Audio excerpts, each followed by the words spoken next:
E aí galera, tamo aí pra mais um vídeo de One Piece, e esse é um vídeo que eu queria fazer há muito tempo, na mesma pegada que foi o vídeo do Shanks, que teve bastante visualização, eu também gostei muito de fazer. Então se vocês não viram, quem ainda não viu, vou estar deixando linkado aí no final do vídeo, pra depois conseguirem assistir, mas vai ter essa mesma pegada, porque a gente vai falar aqui basicamente fatos e teorias envolvendo o Mihawk, né? Assim como foi com o Shanks aqui, vamos tentar desvendar, claro que no caso do Shanks tem ainda todo um ar de mistério, no caso do Mihawk já dá pra gente ter uma ideia melhor, mas a gente não viu ele completamente em combate, né, em seu poder pleno, e talvez a gente nem acabe vendo, já que, né, as lutas de One Piece estão sendo todas cortadas, mas pelo menos dá pra gente especular algumas coisas aqui. Então vamos começar falando um pouco sobre o passado do Mihawk, né? Porque ao longo do que a gente vai falando dos fatos, a gente vai tentando também especular algumas coisas em cima. Então vamos voltar aqui um pouco e falar aqui rapidamente um pouco sobre o passado do Mihawk, com algumas informações que foram divulgadas no último databook, que vez ou outra eu trago algumas informações sobre ele, né? O Vivre Card. E a primeira delas é que o Mihawk ele ficou famoso antes mesmo da grande era dos piratas começar, né? Se vocês repararem no capítulo 0 ou no episódio 0, que é a versão animada desse capítulo, a gente vê na execução do Roger um jovem Mihawk lá presenciando a execução, mas que ao lado dos outros, né, futuros candidatos a Shichibukai, que depois vieram a se tornar Shichibukais, parece que aqueles eram jovens piratas promissores daquela época, né? Daquele momento em que o Roger estava sendo executado, já tinham alguns piratas com um certo renome que estavam presenciando a morte do rei ali e que, obviamente, né, talvez fossem até classificados como supernovas naquela época, quem sabe, né? Mas pelo menos já tinham um certo renome, uma certa fama. E como o Mihawk ele chegou a se tornar o espadachim mais forte do mundo, esse databook ele também descreve da seguinte forma: ele treinou implacavelmente por muitos anos, desafiando poderosos inimigos até que ele não teve mais com quem lutar.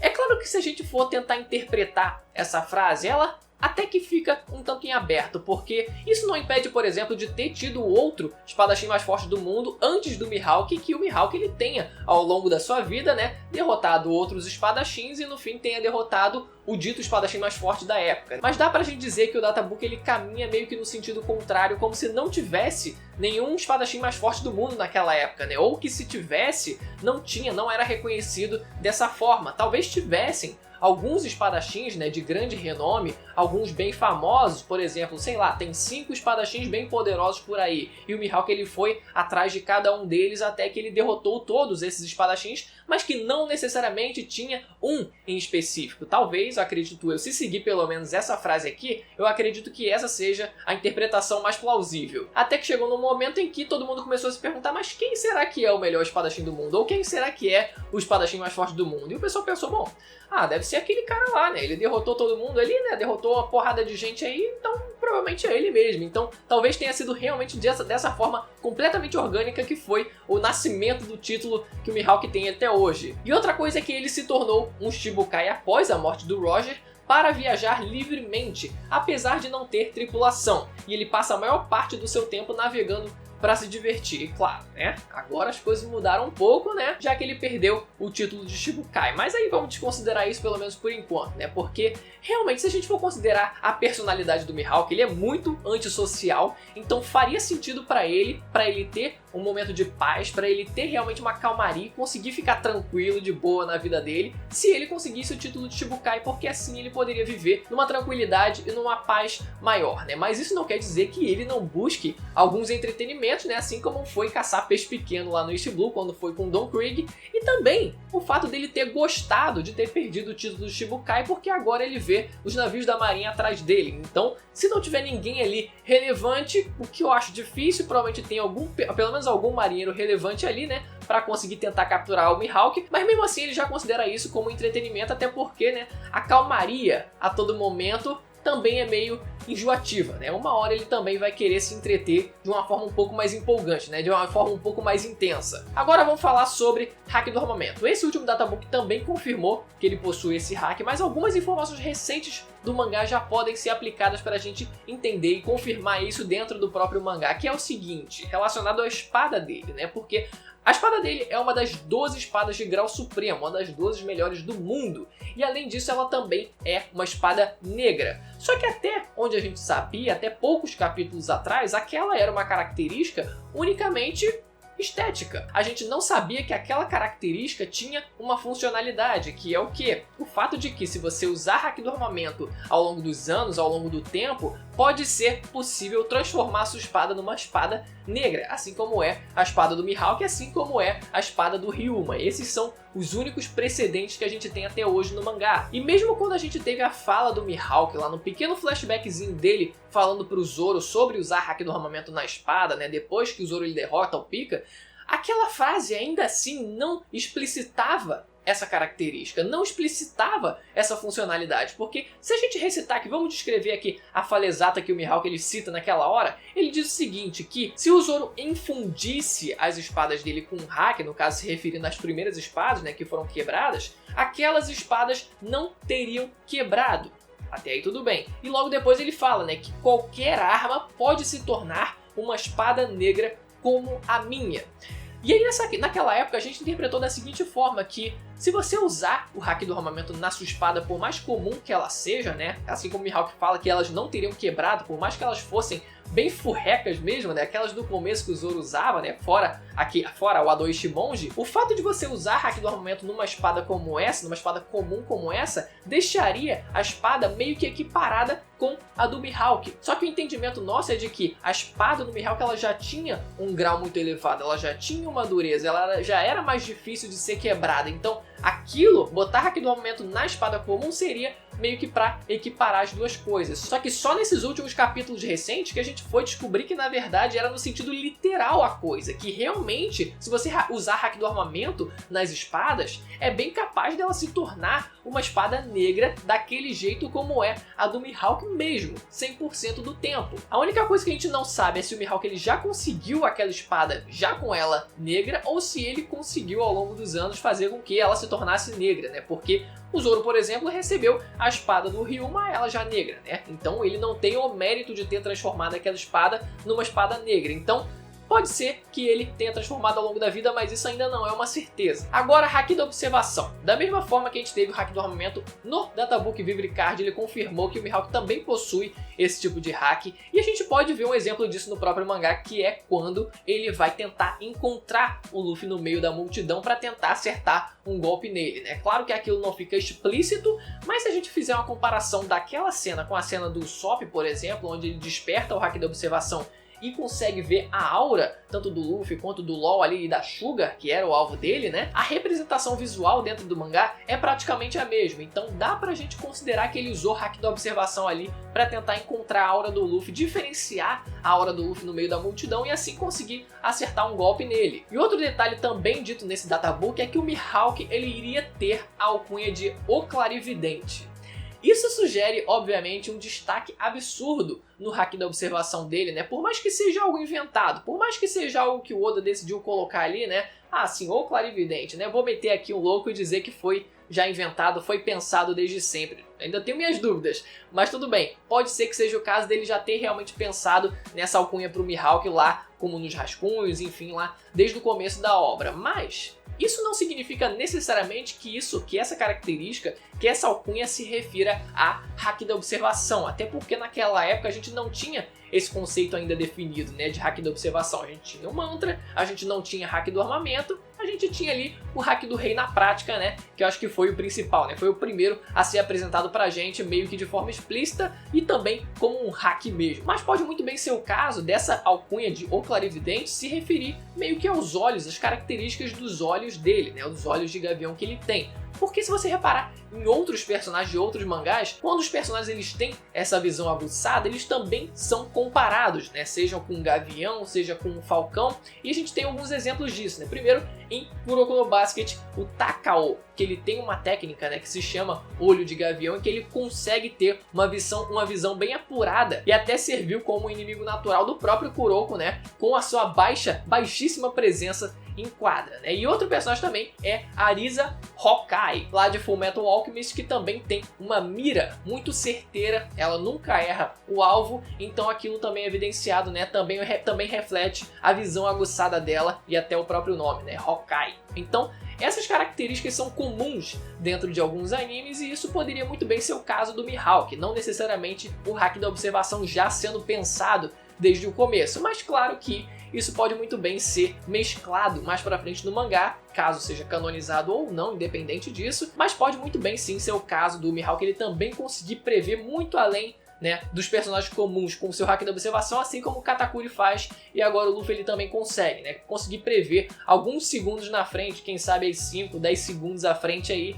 pra dar um destaque absurdo a ele. E agora sobre hack do rei, rapidamente. Até agora a gente não tem nenhum indício de que o Mihawk ele tenha o hack do rei, mas eu gosto até de brincar com uma observação, porque num jogo que eu gostava de jogar muito na minha adolescência, que era o jogo de PlayStation 2, né, o One Piece Grand Adventure, o golpe secreto do Mihawk, ele dá uma encarada no oponente muito semelhante ao hack do rei, mas claro, né, isso não quer dizer nada, afinal é um jogo, mas eu só quis mesmo fazer essa observação mesmo, né? E claro, por ele ser um personagem gigantesco, um dos mais fortes do mundo, acaba que o pessoal espera que ele acabe tendo o hack do rei, porque é natural que os personagens que estão no topo do mundo tenham esse poder, que até agora não se mostrou tão relevante assim, né? Ele era muito relevante no começo, depois no X1 não aparenta ser tão relevante assim. Acredito que ainda vá ter algum destaque mais pra frente, mas por enquanto a gente tá só na expectativa mesmo. Mas bem possível que ele acabe revelando que tem também essa habilidade. E falando em olhos, eu não podia deixar de falar também dos olhos do Mihawk, que desde sempre o pessoal cogita alguma possibilidade de ser uma habilidade especial, ainda mais depois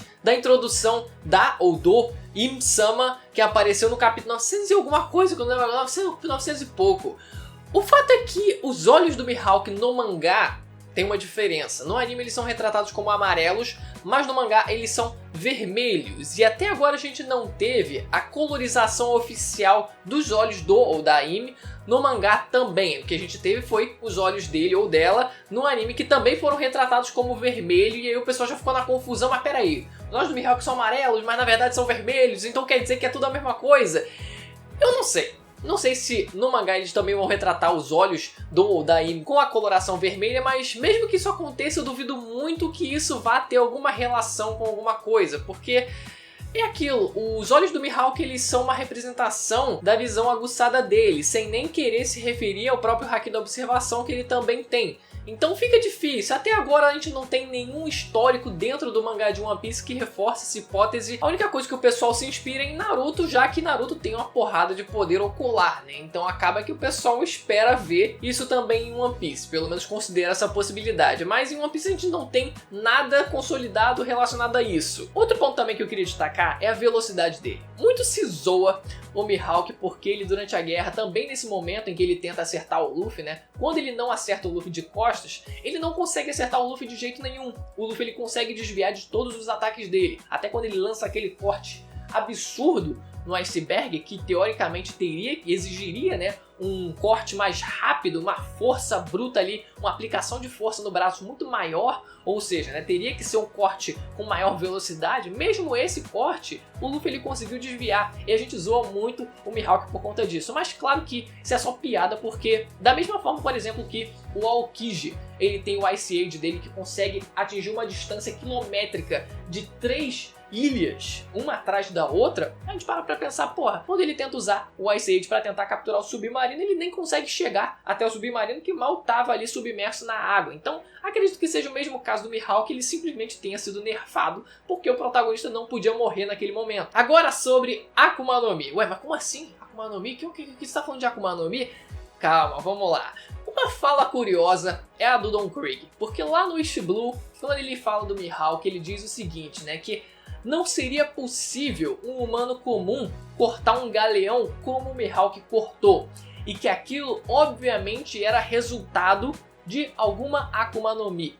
E cara, a gente fica assim, como assim o Mihawk? O Don Krieg canonizou a Akuma no Mi de vampiro do Mihawk, né? Porque a gente adora falar que o Mihawk ele tem essa Akuma no Mi de vampiro, né? Akuma no Mi do humano, modelo Drácula, mas é claro, é só uma piada mesmo, mas é só engraçado mesmo que o Don Krieg ele não acreditasse que um humano sem Akuma no Mi pudesse realizar um feito como aquele. A gente viu o Zoro, por exemplo, depois que voltou do time skip, e também cortou um galeão gigantesco daquele com uma espada só, e não teria problema nenhum o Mihawk ele também fazer isso sem Akuma no Mi. E uma citação curiosa, até do Databook Red, é que diz o seguinte lá na seção do Mihawk, que ele se tornou um dos mais fortes do mundo apenas com sua habilidade de espadachim.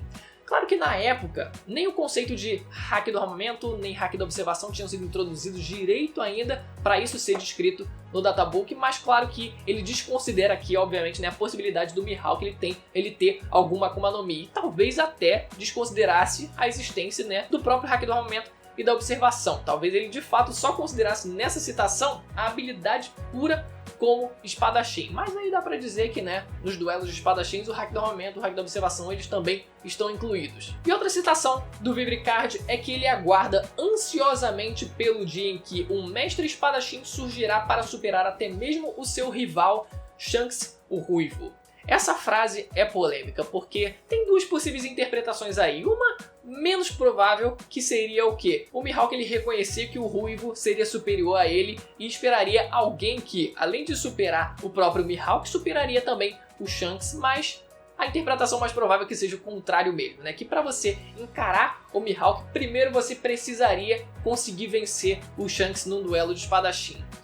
Vamos conversar sobre isso. Eu canso de dizer isso, até cheguei a comentar um pouco lá no vídeo do Shanks também e alguns outros vídeos também anteriores que, ao meu ver, o Shanks ele abandonou parte dessa filosofia de espadachim. Talvez no começo, talvez quando eles duelassem, né, quando eles tivessem os duelos, ele e o Mihawk, eles seguissem essa doutrina de ser um espadachim, de realmente querer ser o melhor do mundo. Talvez tivesse acontecido isso naquela época, né? Os duelos eram tidos como lendários. O próprio Barba Branca reconhecia esses duelos, né? Ele considera aqueles duelos memoráveis, então não era pouca coisa, eles não eram quaisquer novatos naquela época, né? No mínimo ali um nível Zoro ali, no mínimo um nível Zoro atual ali, para conseguir fazer a coisa ser de fato memorável, mas talvez, o que eu acredito que seja o caso, é que o Shanks, ele depois de ter perdido o seu melhor braço, e isso eu falo mais naquele outro vídeo do Shanks, ele tenha abandonado parte dessa filosofia, talvez ele tenha aprendido a duelar com o outro braço, mas que talvez tenha comido alguma Akuma no Mi depois daquele momento. Ou talvez até, quem sabe, a própria espada dele também possua alguma Akuma no Mi, e é a possibilidade que eu levanto. São as duas possibilidades que eu levanto naquele vídeo, mas que,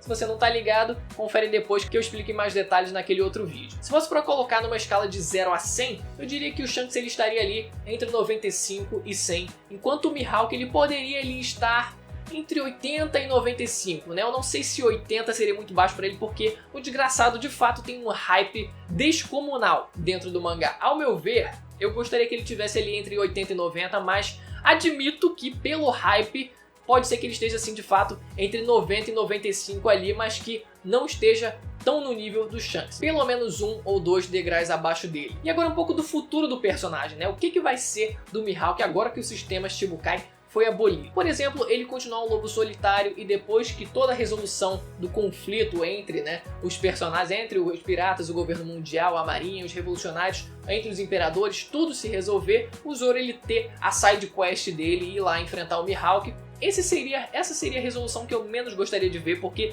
estaria muito desconexa de tudo que está acontecendo agora no mangá. Outra opção que eu acharia bem bizarra mesmo, confesso que eu acho muito improvável, mas que o pessoal adora, tem gente que adora dizer que isso pode acontecer, é o Mihawk ele se aliar não ao Shanks, mas ao próprio Barba Negra.